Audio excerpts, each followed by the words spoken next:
कर्म किए जाओ, फल की चिंता मत करो। आत्मा अमर है, इसलिए मरने की चिंता मत करो। इस संसार में कुछ भी स्थायी नहीं है। नर्क के 3 द्वार हैं, काम, क्रोध और लोभ। मौन सबसे अच्छा उत्तर है किसी ऐसे व्यक्ति के लिए जो आपके शब्दों को महत्व नहीं देता। आत्मा का अंतिम लक्ष्य परमात्मा में मिल जाना होता है। धर्म केवल कर्म से होता है, कर्म के बिना धर्म की कोई परिभाषा ही नहीं है। अहंकार करने पर इंसान की प्रतिष्ठा, वंश, वैभव तीनों ही समाप्त हो जाते हैं। मैं सभी प्राणियों के हृदय में स्थित आत्मा हूँ। मैं सभी प्राणियों का आदि, मध्य और अंत भी हूँ। सत्य कभी नष्ट नहीं हो सकता। अच्छा करने से नहीं डरना चाहिए। समय कभी नहीं रुकता। आज यदि बुरा चल रहा है तो कल अवश्य अच्छा आएगा। आप केवल निस्वार्थ भाव से कर्म कीजिए, केवल वही आपके हाथ में है। मनुष्य कितना भी गोरा क्यों ना हो, परंतु उसकी परछाई सदैव काली होती है। मैं श्रेष्ठ हूँ, यह आत्मविश्वास है, लेकिन सिर्फ मैं ही श्रेष्ठ हूँ, यह अहंकार है। व्यक्ति जो चाहे बन सकता है, यदि विश्वास के साथ इच्छित वस्तु पर लगातार चिंतन करे। प्रेम सदैव माफी मांगना पसंद करता है और अहंकार सदैव माफी सुनना पसंद करता है। जो रास्ता ईश्वर ने आपके लिए खोला है उसे कभी भी कोई बंद नहीं कर सकता। मनुष्य का जीवन केवल उसके कर्मों पर चलता है। जैसा कर्म होता है वैसा उसका जीवन होता है। एक बार माफ करके अच्छे बन जाओ, परंतु दोबारा उसी इंसान पर भरोसा करके बेवकूफ कभी न बनो। मन की गतिविधियों, होश, श्वास और भावनाओं के माध्यम से भगवान की शक्ति सदा तुम्हारे साथ है। जीवन में आधे दुख इस वजह से आते हैं क्योंकि हमने उनसे आशाएं रखी जिनसे हमें नहीं रखनी चाहिए थी। मैं ही इस सृष्टि की रचना करता हूँ, मैं ही इसका पालन पोषण करता हूँ और मैं ही इस सृष्टि का विनाश करता हूँ। जब संसार में धर्म की हानि होगी, अधर्म की विजय, तब मैं इस पृथ्वी पर अवतार लूंगा। शांति से भी दुखों का अंत हो जाता है और शांत चित्त मनुष्य की बुद्धि शीघ्र ही स्थिर होकर परमात्मा से युक्त हो जाती है।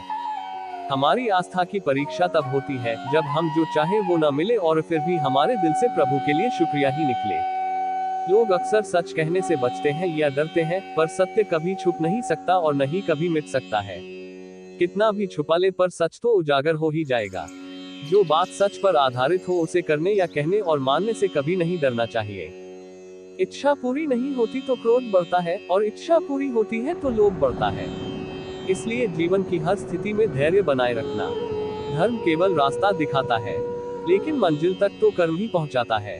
वो जो सभी इच्छाएं त्याग देता है, मैं और मेरा की लालसा तथा भावना से मुक्त हो जाता है, उसे शांति प्राप्त होती है। श्री कृष्ण ने कहा है, अगर तुम्हें किसी ने दुखी किया है तो बुरा मत मानना।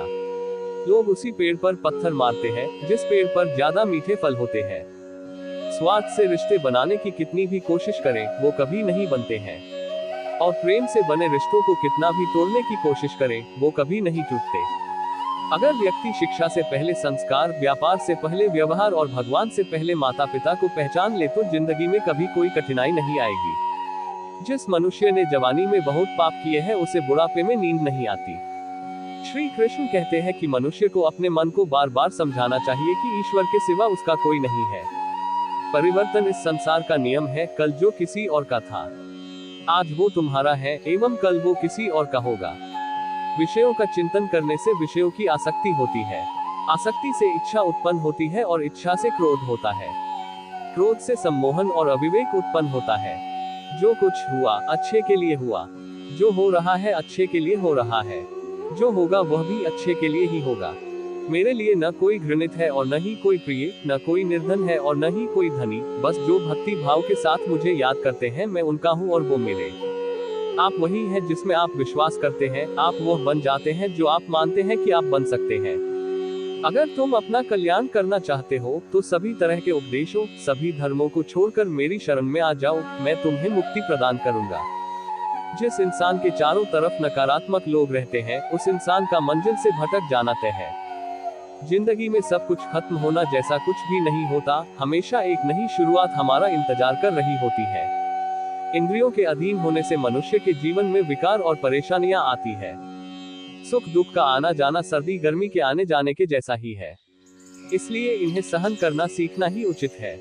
निर्बलता अवश्य ईश्वर देता है, परंतु मर्यादा मनुष्य का मन खुद निर्माण करता है। जीवन में वाणी को संयम में रखना अनिवार्य है, क्योंकि वाणी से दिए हुए घाव कभी भरे नहीं जा सकते। मनुष्य उसके लिए शोक करता है जो शोक करने के योग्य नहीं है, और फिर भी ज्ञान की बातें करते हो। बुद्धिमान व्यक्ति न जीवित और न ही मृत व्यक्ति के लिए शोक करते हैं। मैं हमेशा तुम्हारे साथ और तुम्हारे आसपास रहता है, चाहे तुम कुछ भी कर रहे हो। जो हुआ अच्छा हुआ, जो होगा अच्छा होगा। स्वयं को मुझ पर छोड़ दो, अपने कर्म पर ध्यान दो। कर्म ऐसा जो स्वार्थरहित पापरहित हो। जीवन में समय चाहे जैसा भी हो, परिवार के साथ रहो। सुख हो तो बढ़ जाता है और दुख हो तो बढ़ जाता है। मोहग्रस्त होकर अपने कर्तव्य पथ से हट जाना मूर्खता है, क्योंकि इससे ना तो तुम्हें स्वर्ग की प्राप्ति होगी और ना ही तुम्हारी कीर्ति बढ़ेगी। श्री कृष्ण कहते हैं कि सत्संग ईश्वर की कृपा से मिलता है, परंतु कुसंगति में पड़ना मनुष्य के अपने ही हाथों में होता है। कर्म का फल व्यक्ति को उसी तरह ढूंढ लेता है, जैसे कोई बछड़ा सैकड़ों गायों के बीच अपनी मां को ढूंढ लेता है। इस संसार में कुछ भी स्थायी नहीं है। मैं सभी जीवों में विद्यमान हूँ। मैं चींटी में भी विद्यमान हूँ और हाथी में भी विद्यमान हूँ। मेरे भी कई जन्म हो चुके हैं, तुम्हारे भी कई जन्म हो चुके हैं। ना तो मेरा अंतिम जन्म है और ना ये तुम्हारा अंतिम जन्म है। व्यक्ति कर्म करने से कभी छुटकारा नहीं पा सकता है, इसलिए तुम्हें हमेशा कर्म करते रहना चाहिए, क्योंकि कर्म के बिना तुम्हारे शरीर का निर्वाह भी नहीं हो सकता है। परिवर्तन ही संसार में स्थायी है, इसलिए परिवर्तन से नहीं भयभीत नहीं होना चाहिए। जो लोग दूसरों की सहायता करते हैं, ईश्वर उनकी सहायता करते हैं। जब यह संसार ही स्थायी नहीं है, तो इस संसार की कोई वस्तु कैसे स्थायी हो सकती है।